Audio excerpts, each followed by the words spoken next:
Saône-et-Loire, un trésor national estimé à plusieurs millions d'euros dérobé dans un musée.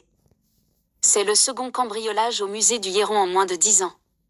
Le musée a d'ailleurs renforcé ses mesures de sécurité, en particulier la nuit, ce qui pourrait expliquer pourquoi les malfaiteurs ont agi en plein jour. Hold-up sur le patrimoine culturel français. Un groupe de 4 malfaiteurs a dérobé une pièce maîtresse du musée du Héron, à Paray-le-Monial, Saône-et-Loire, lors d'un vol à main armée. L'œuvre, une relique d'art sacré intitulée Via Vitae et estimée entre 5 et 7 millions d'euros, a été sévèrement endommagée et pillée. Le musée municipal du Héron restera fermé jusqu'à nouvel ordre, indique le musée dans un communiqué posté sur son site, avant de réaffirmer son soutien à toutes les personnes présentes qui ont fait preuve d'une attitude exemplaire. Un braquage violent pour un trésor national. Créé au début du XXe siècle par l'orfèvre parisien Joseph Chaumet, Via Vitae est un chef-d'œuvre d'orfèvrerie.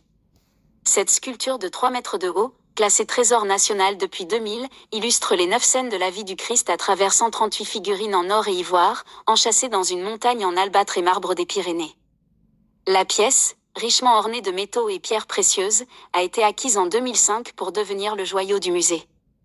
Les voleurs, lourdement équipés, ont brisé les vitres blindées de la vitrine à l'aide d'une tronçonneuse à disque. Ils ont arraché la majorité des figurines, ainsi que la partie supérieure de la montagne, comprenant 2 figures féminines serties de diamants et rubis.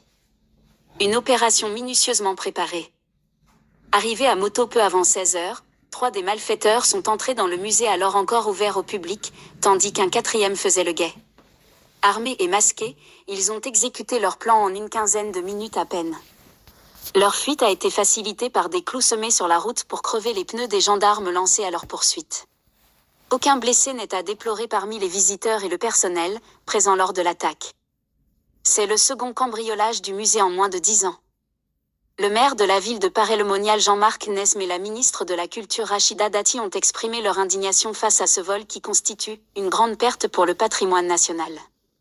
Le musée est désormais fermé jusqu'à nouvel ordre, tandis qu'une enquête pour vol avec armes en bande organisée a été ouverte. Le musée du Héron, victime d'un cambriolage en 2017 et d'une tentative de braquage en 2022, avait pourtant renforcé ses mesures de sécurité. Selon la directrice du musée, Maude Siron, cela pourrait expliquer pourquoi les malfaiteurs ont choisi d'agir en plein jour.